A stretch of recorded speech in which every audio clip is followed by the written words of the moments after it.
የዚህ የኦራቦረስ ምልክት መሰረቱ የጥንት ግብጽ ሲሆን ወደ ምዕራቡ ዓለም የገባው ከግሪክ ከጥንቆላ ትምህርት ጋር ተያይዞ እንደሆነም ይነገራል። በጥንት የምዕራቡ ዓለም የግኖስቲክ አርማ ምልክት አድርጎም ይጠቀምበት ነበር።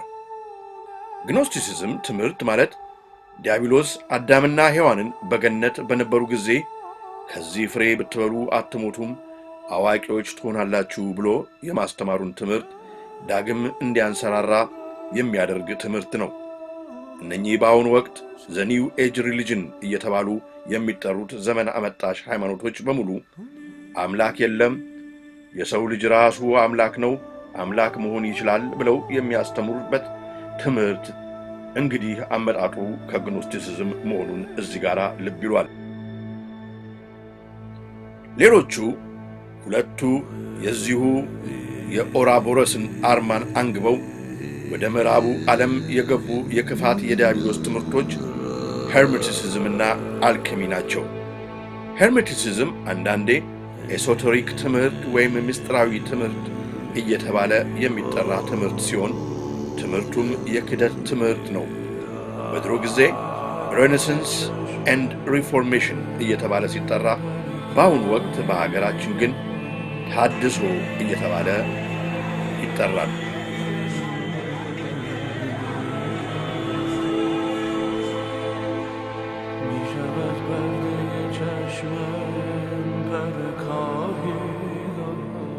ሁሉም የኦራቦረስ ምልክት ያላቸው ትምህርቶች ቀድሞ በሳጥናኤል ለአዳምና ለሔዋን በኋላ ደግሞ ከቃየን ዘሮች ጋር ከተደባለቁት በወደቁት መላእክት በኩል ከነሱ ለተወለዱ ልጆቻቸውና ለልጅ ልጆቻቸው በሚስጥር የተላለፉ ትምህርቶች ኤሶተሪክ ወይም ግኖስቲክ የውድቀት ትምህርቶች መሆናቸውን አባታችን ጻድቁ ሄኖክ በመጽሐፉ አስቀድሞ አስቀምጧል።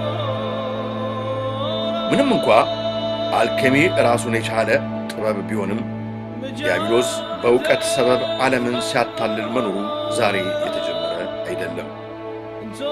መጽሐፍ ቅዱስ በአንደኛ ቆሮንቶስ በምዕራፍ 1 ከቁጥር 22 እስከ 23 እንደተቀመጠው መቼም አይሁድ ምልክትን ይለምናሉ፣ የግሪክ ሰዎችም ጥበብን ይሻሉ፣ እኛ ግን የተሰቀለውን ክርስቶስን እንሰብካለን፣ ይህም ለአይሁድ መሰናከያ ለአሕዛብም ሞኝነት ነው እንዳለን ዛሬ በጥበብና ምልክቶችን በመሻት ብዙ የዓለም ሕዝብ መንገዱን ስቶ ክርስቶስን ክዶ 666ን አውሬውን ሳያውቀው እንዲያመልክና እንዲከተል ዲያብሎስ አመቻችቶታል። ትክክለኛዋ ከእግዚአብሔር የምትገኝ ጥበብ ክርስቶስን በማወቅ ትገኛለች እንጂ በአልኬሚ ወይንም በአስትሮሎጂ ወይንም በግኖስቲሲዝም ምስጢራዊ ትምህርት አትገኝም። በእግዚአብሔር ያልታገዘ የሰዎች ጥበብና ፍልስፍና እንዲሁም እምነት በሙሉ ለሰው ልጆች ሞትን የሚያመጣ የዲያብሎስ መንገድ ነው። ዲያብሎስ አሁን በመጨረሻው መጀመሪያ ምዕራፍ እያስተባበረ ያለው ሰራዊት የተለያየ ክንድ ያለው ሲሆን እነኚህም አንደኛ በግሎባሊዝምና በኒው ወርልድ ኦርደር ስያሜ የሚጠራው የዓለም መንግስታት ክንድ፣ ሁለተኛ በሳይንስ ቴክኖሎጂና በሕክምና ሽፋን የሚንቀሳቀሰው የማይክሮቺፕና የአውሬውን ምልክት በሰዎች ላይ ለማስገባት ብሎም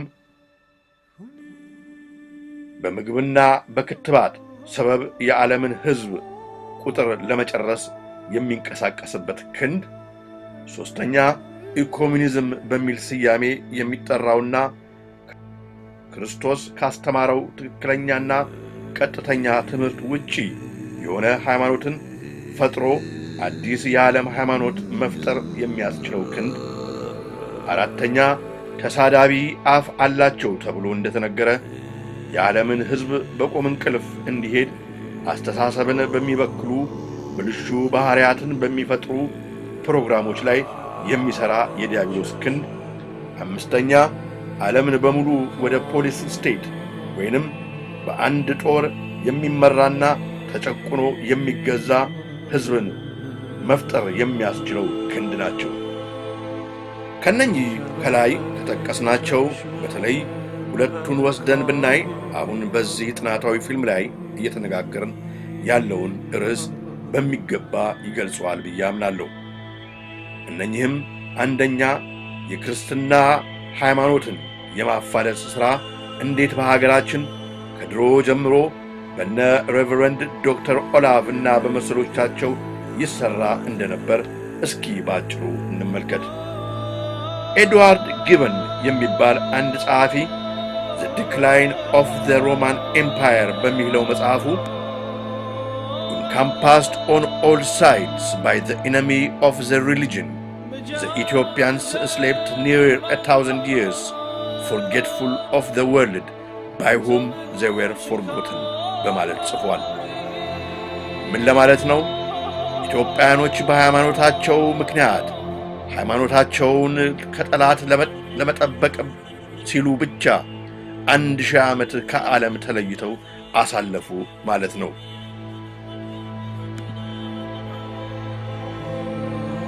አሁን ምዕራባውያን የኢትዮጵያ ጥንካሬዋ ሃይማኖቷ እንደሆነ የኢትዮጵያ ጥንካሬዋ አምላኳ እንደሆነ ከጥንትም ጠንቅቀው ያውቃሉ። ይህ የኦርቶዶክስ ተዋሕዶ ክርስትና ሃይማኖታችን እንደው ዝም ብለን ኮርጀን ወይም ቀርተን ያመጣነው ሳይሆን ከማንም በዓለም ካሉ ሀገሮች ቀድመን ከእግዚአብሔር ከራሱ የተቀበልነው ሃይማኖት ነው። ለዚህ እንድምታችን የመጽሐፍ ቅዱስ ምስክርነትም ያለን ሕዝቦች ነን። በመጽሐፍ ቅዱስ እንደተነገረው የንግሥት ህንደኬ ጃንደረባ ሃይማኖቱን ይዞ ተጠምቆ ከመግባቱ በፊት ኢየሩሳሌም በመሄድ በእግዚአብሔር ፊት በመስገድ ከእግዚአብሔር ጋር ፍቅር የተያያዘ ሕዝብ አምባሳደር ወይም እንደራሴ መሆኑን በእግዚአብሔር ዘንድ የታወቀ በመሆኑ እግዚአብሔር መልአኩን የላከው ወደ ፊልጶስ ኢትዮጵያዊውን ክርስቲያን እንዲያደርገው ስለ ምሕረት ዘመን እንዲሰብከው እንዲነግረው ነው። ይህ እንግዲህ በእግዚአብሔር ዘንድ ያለን መመረጥ ነው። ይህ ደግሞ የጥንቱ ጠላታችንን ዲያብሎስንና ተከታዮቹንም እስካሁን የሚያናድድ እረፍት የሚነሳቸውም እውነት ነው።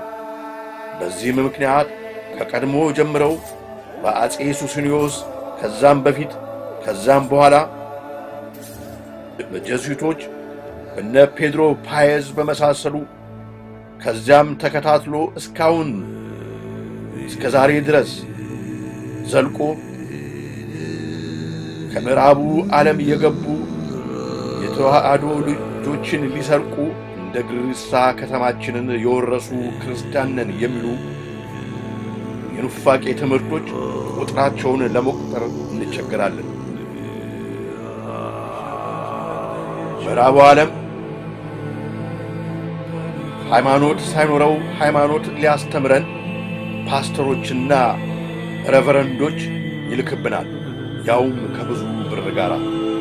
ዛሬ እኔ ያለሁበት በዚሁ በእንግሊዝ አገር ሕዝቡ እንኳን ሊያመልክ ይቅርና የነበሩትንም ቤተ ክርስቲያኖቹን ወደ ናይት ክለብ ለውጦ ዳንስ ቤት ባደረጋቸው ዘመን ሃይማኖት የሚያስተምሩ የእንግሊዝ ፓስተሮች በኢትዮጵያ አሉ ሲሉኝ ይገርመኛል።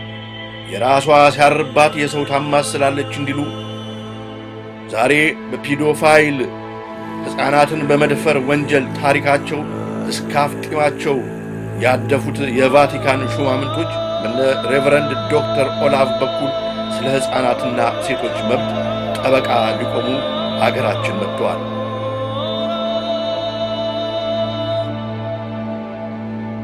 بجاه